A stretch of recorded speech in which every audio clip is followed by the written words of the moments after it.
Salam Indonesia, salam Nusantara dari Sabang sampai Merauke, dari Miangas sampai Pulau Rote. 5 menit bersama dengan firman Allah. Hidangan malam sudah tersedia bagi kita. Setelah kita lelah beraktivitas, rilekskan hati Anda, tenangkan hati Anda, damai Tuhan bersama dengan kita semuanya. Haleluya!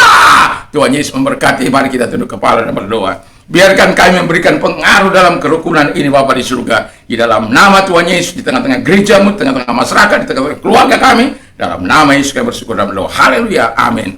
Puji nama Tuhan. Mazmur masih lead in harmony bagian yang kedua, yang saya ambil dalam Mazmur 133 ayat 1 sampai dengan 3. Nyanyian Ziarah Daud, sungguh alangkah baik dan indahnya apabila saudara-saudara diam bersama dengan rukun, seperti minyak yang baik di atas kepala meleleh ke janggut, yang meleleh ke janggut Harun dan leher jubahnya, seperti embun ke gunung Hermon yang turun ke atas gunung Sion, sebab kesabaran Tuhan memerintahkan berkat-berkat kehidupan untuk selamanya.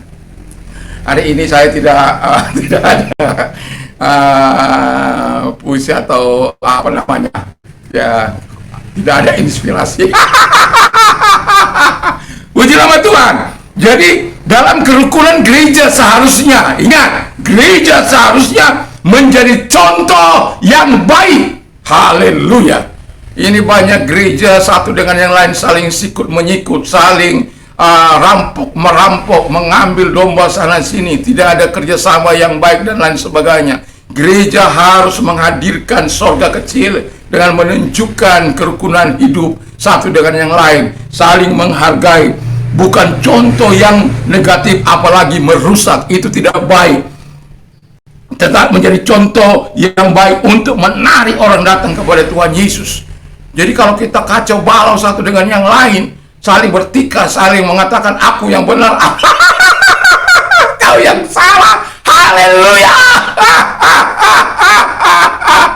Dengarkan khotbah saya tadi, kita berbeda bukan berarti bermusuhan ya, tapi dalam satu hal, tujuan pada Yesus kita harus satu. Haleluya. Nah, jadi kita ini harus menjadi contoh yang baik dalam kesatuan. Jadi bukan dalam kerukunan. Kerukunan kita bukan seperti pasir yang kelihatannya berkumpul, tapi ketika sengat matahari datang, kita berpisah satu dengan lain. Kalau kita mau kuat dalam kerukunan, pasir itu membutuhkan semen, batu, kerikil, dan lain sebagainya. Ketika itu menjadi disatukan oleh berbagai keadaan dan berbagai bahan-bahan, dia bisa dipakai untuk membangun bangunan setinggi apapun. Karena apa?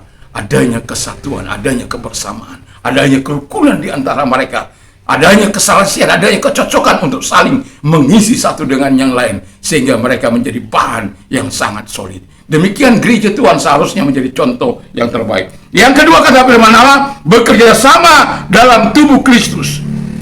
Jadi kita ini tidak boleh berpisah-pisah. Kita harus bersinergi, berdoa bersama-sama, melakukan hal yang baik dan lain sebagainya. Dan kita bukan tubuhnya setan, kita ini tubuhnya Yesus Kristus, di mana Roh Allah diam. Kita harus belajar seperti semut, yang kalau Anda perhatikan semut, kalau semut itu berjalan dapat makanan, dia akan tolong temannya, bukan bukan menyikut, bukan mengusir, tapi mereka saling membantu, tolong menolong satu dengan yang lain. Disitulah kerjasama gereja untuk memberikan pengaruh bagi dunia ini, untuk memberikan pengaruh bagi keluarga, untuk memberikan pengaruh bagi gereja. Kalau gereja itu sendiri itu bukan gereja, itu gereja setan.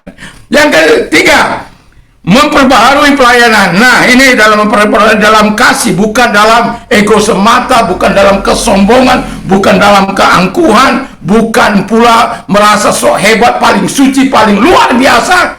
Tapi kita harus memperbaharui pelayanan ini dengan cinta kasih yang tulus dari Tuhan, di mana supaya apa? Energi kita tidak disapkan, tidak dilemahkan oleh orang, tapi boleh menjadi foretaste, artinya bahwa dapat menjadikan cita rasa baru atau cita rasa pendahuluan untuk masuk ke dalam kerajaan surga. Karena apa? Mereka menikmati kasih, menikmati kebaikan Tuhan, mereka menikmati kemurahan Tuhan. Seperti sapu lidi, kalau satu saja akan berat, tapi kalau mereka bersatu, mereka sangat mudah membuang sampah-sampah Dan demikian juga kalau gereja Tuhan bersatu dalam kasih, dunia ini akan mudah dimenangkan bagi Kristus. Jadi lakukan yang terbaik untuk kemuliaan Bapa di surga, supaya Bapa di surga dimuliakan. Kesatuan kita bukan untuk menghancurkan, tapi kesatuan kita untuk membawa kemuliaan bagi Yesus, bagi kerajaannya. Terpujilah Tuhan yang menyatukan kita dalam kasih dan pelayanan ini. Dalam nama Yesus, mari kita berdoa. Terima kasih Tuhan, berkati firman, berkati kami semuanya, sehingga kami dapat bersatu untuk membawa kemuliaan bagi Tuhan. Di dalam nama Yesus, kami hidup rukun, serasi, cocok satu dengan yang lain, karena Tuhan. Kami bersyukur dalam nama Haleluya. Amin. Tuhan Yesus memberkati. Selamat istirahat dan selamat tidur tentu bersama dengan Tuhan. Tuhan memberkati kita. Haleluya. Amin. Mantap.